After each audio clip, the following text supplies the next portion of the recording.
Tuhan sertamu.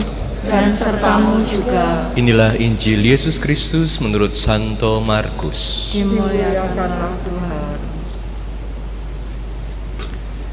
Sekali peristiwa Yesus mengajar di hadapan orang banyak, katanya, "Beginilah hal kerajaan Allah. Kerajaan Allah itu seumpama orang yang menaburkan benih di tanah. Malam hari ia tidur, siang hari ia bangun, dan benih itu mengeluarkan tunas, dan tunas itu makin tinggi. Bagaimana terjadinya, orang itu tidak tahu. Bumi dengan sendirinya mengeluarkan buah, mula-mula tangkai, lalu bulir, kemudian butir-butir yang penuh isi pada bulir itu. Apabila buah itu sudah cukup masak, orang itu segera menyabit, sebab musim menuai sudah tiba." Yesus berkata lagi, "Dengan apa hendaknya kita bandingkan kerajaan Allah itu? Atau dengan perumpamaan manakah kita hendak menggambarkannya? Hal kerajaan itu seumpama biji sesawi yang ditaburkan di tanah. Memang biji itu yang paling kecil di antara segala jenis benih yang ada di bumi. Tetapi apabila ditaburkan, ia tumbuh dan menjadi lebih besar daripada segala sayuran yang lain, dan mengeluarkan cabang-cabang yang besar, sehingga burung-burung di udara dapat bersarang dalam naungannya." Dalam banyak perumpamaan semacam itu, Yesus memberitakan firman kepada mereka sesuai dengan pengertian mereka. Dan tanpa perumpamaan, ia tidak berkata-kata kepada mereka. Tetapi kepada murid-muridnya, ia menguraikan segala sesuatu secara tersendiri. Demikianlah Injil Tuhan. Terpujilah Kristus. Saudara-saudari sekalian terkasih dalam Kristus, dalam Injil hari ini kita mendengar bagaimana Yesus menjelaskan mengenai kerajaan Allah. Oleh karena itu sore hari ini saya mau mengajak Anda sekalian untuk merenungkan bagaimana kita ini bisa sungguh-sungguh menjadi bagian dari kerajaan Allah. Pertama, saya mau mengajak Anda melihat perumpamaan yang pertama mengenai penabur benih. Kedua, perumpamaan yang kedua mengenai biji sesawi. Dan ketiga, saya mau ambil dari bacaan kedua, di mana kita diajak untuk berjalan dengan iman. Kerajaan Allah itu apa artinya? Sangat jelas, ini adalah kerajaan di mana Allah bertahta. Tentu Allah selalu menginginkan yang terbaik buat kita semua. Allah yang mencintai kita mau membagikan hidup yang penuh dengan kasih, yang penuh dengan berkat kepada kita semua. Dalam kerajaan Allah, siapa yang menjadi rajanya? Allah. Dalam kerajaan Allah, hukum apa yang kita ikuti? Hukum Allah. Dan hukum Allah ini adalah hukum kasih. Pasti kalau kita hidup dalam kerajaan Allah, seperti Yesus sendiri berjanji kepada kita, Ia mau memberikan hidup, dan hidup yang berkelimpahan, hidup yang indah. Oleh karena itu, kita semua perlu terus-menerus berusaha supaya kita bisa sungguh-sungguh menjadi bagian dari kerajaan itu. Bagaimana caranya? Perumpamaan yang pertama ini mengingatkan kita bagaimana seorang penabur yang menaburkan benih di malam hari dan pagi hari sudah mulai bertunas. Dan di sini kata yang saya mau tekankan dari bacaan Injil adalah di mana Injil mengatakan dengan sendirinya. Benih ini bertumbuh dengan sendirinya. Apa artinya? Dalam kerajaan Allah, kita harus ingat di mana Allah adalah Sang Raja, Allah menyelenggarakan hidup kita. Allah sebagai Sang Pencipta, Dia yang juga menjaga supaya hidup kita hari demi hari berjalan sesuai dengan kehendak-Nya.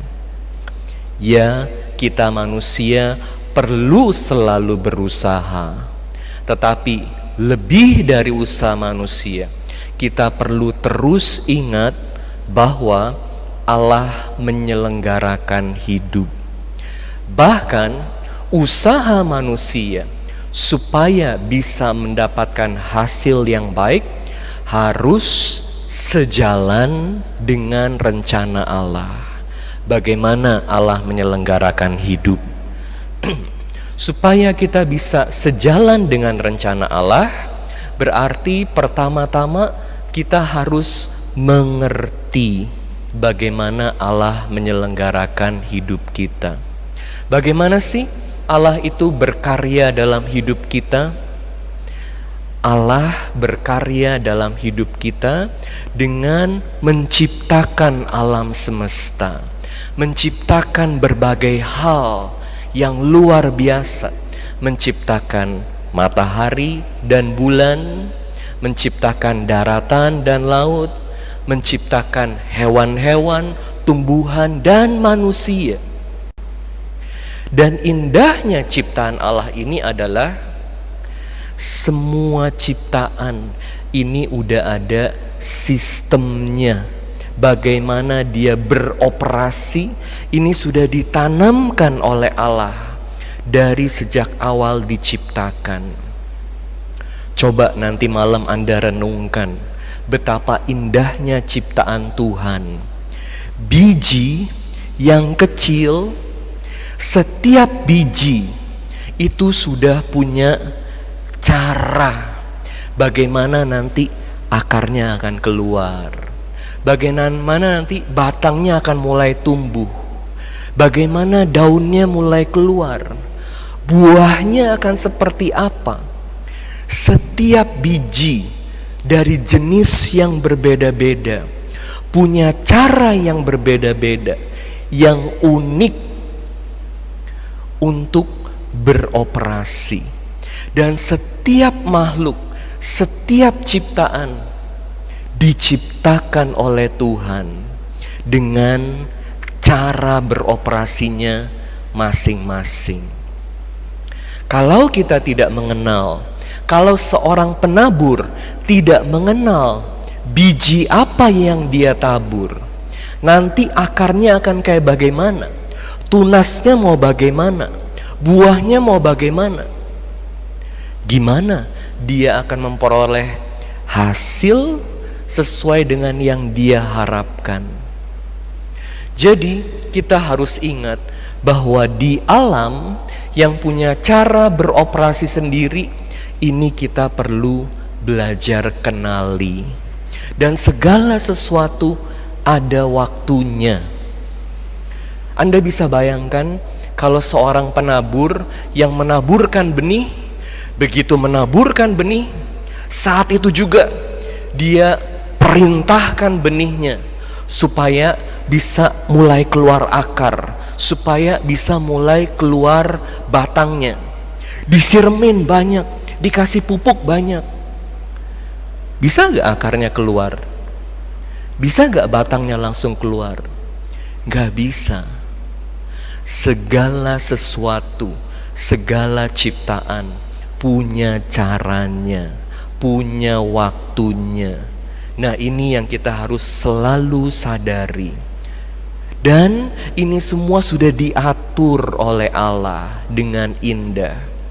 Kalau biji sekecil itu punya cara untuk bertumbuh, berkembang, dan berbuah, apalagi hidup manusia.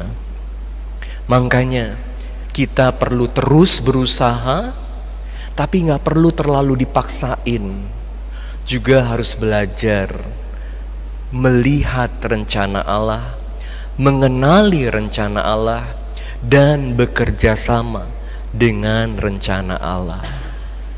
Dan parabel yang kedua, perumpamaan yang kedua, berbicara mengenai biji sesawi. Apa yang ditekankan dari perumpamaan ini? Yesus menekankan bahwa biji sesawi ini adalah biji yang paling kecil. Dari yang paling kecil, ini bisa tumbuh menjadi yang besar, yang memberi kerindangan buat burung-burung. Apa artinya? Berbagai hal yang kita lakukan, keterlibatan kita di dalam kerajaan Allah itu penting, punya arti, sekecil apapun. Yang penting adalah kalau Tuhan sudah menciptakan segala sesuatu dengan indah sesuai dengan rencananya, bukan berarti bahwa manusia tidak lakukan apa-apa.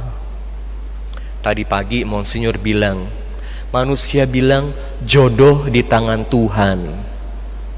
Tapi apakah kalau jodoh itu di tangan Tuhan berarti manusia nggak usah berusaha?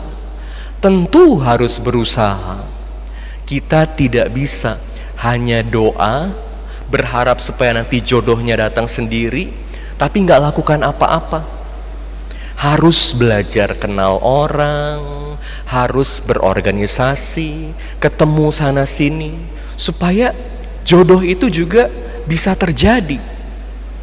Walaupun Tuhan punya rencana buat kita, kita juga harus bekerja sama. Dan saat bekerja sama dengan rencana Tuhan, kita nggak perlu terlalu berpikir yang hebat-hebat, yang heboh, yang luar biasa. Segala hal yang kita lakukan sesuai dengan apa yang Tuhan sudah mampukan kita lakukan. Sebagai ibu rumah tangga, sebagai bapak keluarga, kalau di gereja bisanya itu membersihkan gereja, lakukan itu sebaik mungkin. Mampunya masak buat romo, lakukan sebaik mungkin. Mampunya hitung uang, hitung kolekte, lakukan sebaik mungkin. Gak semua orang perlu bisa jadi pembicara hebat yang menginspirasi satu gereja. Nyanyi sebagai penyanyi solo yang kalau orang dengerin lagunya langsung menitikkan air mata. Semua hal kecil yang kita lakukan sesuai dengan rencana Allah pasti akan punya buah. Apalagi kerajaan Allah ini adalah tentang rahmat Allah. Yang kecil yang kita lakukan dengan rahmat Allah bertumbuh, berbuah secara luar biasa. Bukan pertama-tama karena kita hebat, tetapi karena Allah yang memampukan kita. Jadi terus berusaha dalam kerajaan Allah. Selalu tanya, Tuhan, Engkau mau apa yang aku lakukan dalam hidupku? Dan poin yang ketiga, saat Rasul Paulus mengatakan dalam bacaan kedua, kita perlu berjalan dengan iman, bukan hanya dengan apa yang kita lihat. Karena kita ini masih ada di dunia. Di dunia kita hidup dengan tubuh kita. Di dunia kita hidup dengan segala keterbatasan kita. Tapi tubuh ini juga adalah berkat Tuhan. Dengan tubuh kita, kita bisa lakukan banyak hal, banyak pelayanan. Jadi jangan lihat tubuh kita ini sebagai hal yang negatif. Satu hari nanti Tuhan akan kasih kepada kita tubuh yang dimuliakan, hidup yang baru, yang sempurna saat kita masuk surga. Tapi saat kita masih di dunia, berjalan, berziarah di dunia, kita perlu selalu bergantung kepada rahmat Tuhan. Melihat hidup bukan hanya dari pola pikir kita saja, cara pandang kita saja. Perlu gak Romo melihat hidup dengan akal budi kita? Sangat perlu. Karena Tuhan sudah kasih kepada kita semua akal budi kita. Perlu gak melihat hidup dengan pandangan kita? Sangat perlu. Tetapi bukan hanya dengan akal budi kita saja, bukan hanya dengan pandangan kita saja yang terbatas, tapi juga dengan rahmat Tuhan, rahmat iman. Karena akal budi dan iman ini tidak bertolak belakang, tetapi saling melengkapi. Karena akal budi dan iman ini dua-duanya berasal dari Tuhan. Untuk menutup permenungan kita akan hidup dalam kerajaan Allah, saya mau mengajak Anda untuk melihat kisah seorang santo, Santo Antonius. Mungkin ada yang namanya di sini Antonius, nama baptisnya. Boleh angkat tangan? Ada yang nama baptisnya Antonius? Nama baptis saya Antonius.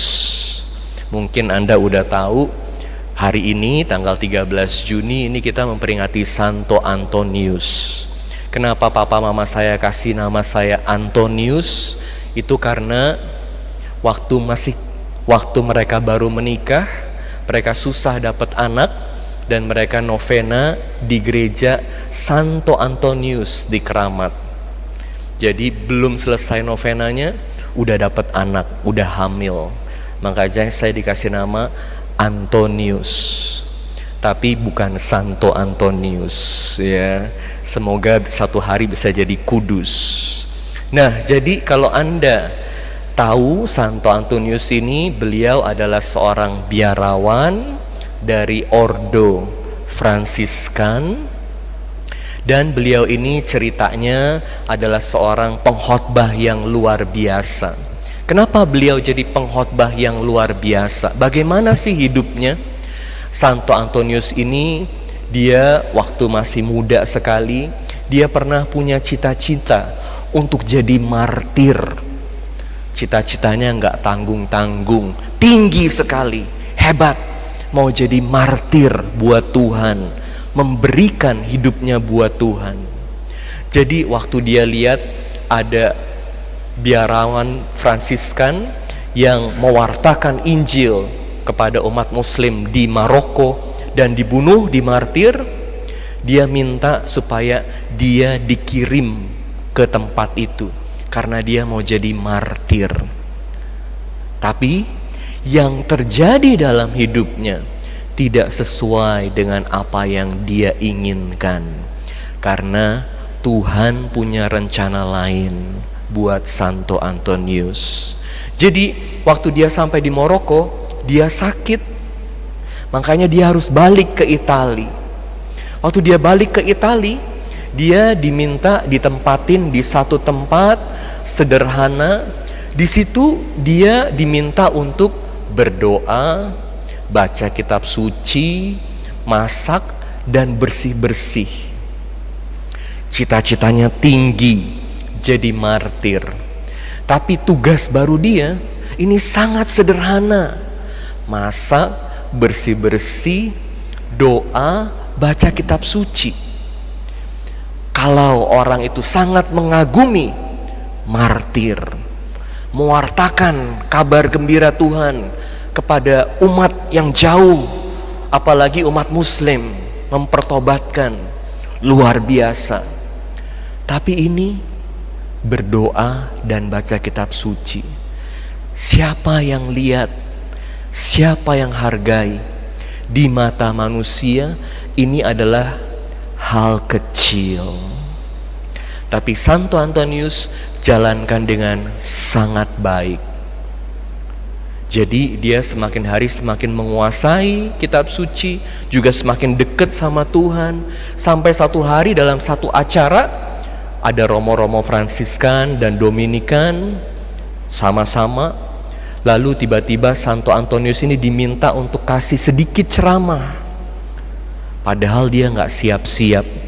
Dan yang hadir di situ juga pikir, dia paling akan kasih hal yang biasa aja.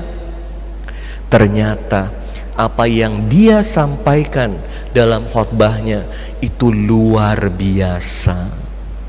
Jadi Santo Antonius kemudian dikenal, diminta untuk mengajar dan berkhotbah di mana-mana. Itu karena Santo Antonius mendengarkan rencana Allah, menerima rencana Allah, bukan hanya berpikir untuk hal yang besar-besar, yang hebat-hebat, yang sederhana dijalankan sebaik mungkin sesuai dengan rencana Allah, pasti menjadi bagian dari kerajaan Allah yang indah.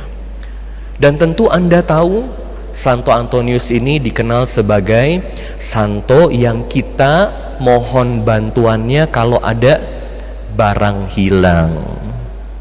Ya, kalau kehilangan kunci atau kehilangan dokumen atau kehilangan apa aja, minta bantuan sama Santo Antonius. Santo Antonius, bantu dong supaya bisa temuin suami hilang, istri hilang.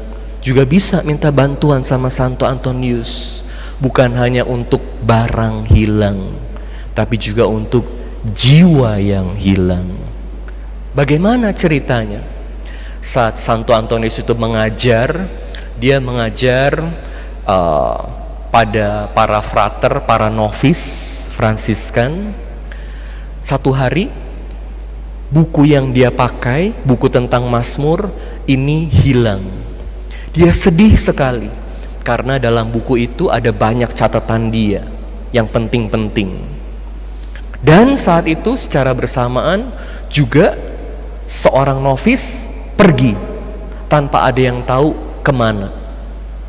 Santo Antonius doa, Tuhan tolong pimpin novis ini untuk kembali ke biara. Novis ini artinya seorang biarawan yang baru mulai, yang menjalani masa pembentukannya untuk bisa jadi romo. Tolong bawa novis ini kembali. Dan juga Tuhan tolong supaya saya bisa temukan buku Mazmur ini yang hilang. Ternyata setelah beberapa hari, novis ini kembali dan dia bawa buku Mazmur itu dari Santo Antonius. Ternyata buku ini hilang karena dibawa oleh novis itu. Dia mau tinggalin biara, dia mau jual bukunya supaya dapat uang karena saat itu buku sangat mahal. Tapi satu malam dia dapat penglihatan, mimpi. Santo Antonius minta supaya dia kembali ke biaranya. Syukur pada Tuhan, kemudian dia terus dalam masa pembinaannya dan bukunya kembali. Jadi Santo Antonius dikenal sebagai yang membantu orang-orang yang kehilangan barang dan juga bantu orang-orang yang sesat dalam hidupnya supaya bisa kembali kepada Tuhan. Kita mohon supaya kita semua selalu hidup dalam kerajaan Allah. Terjadilah kehendak-Mu di atas bumi seperti di dalam surga.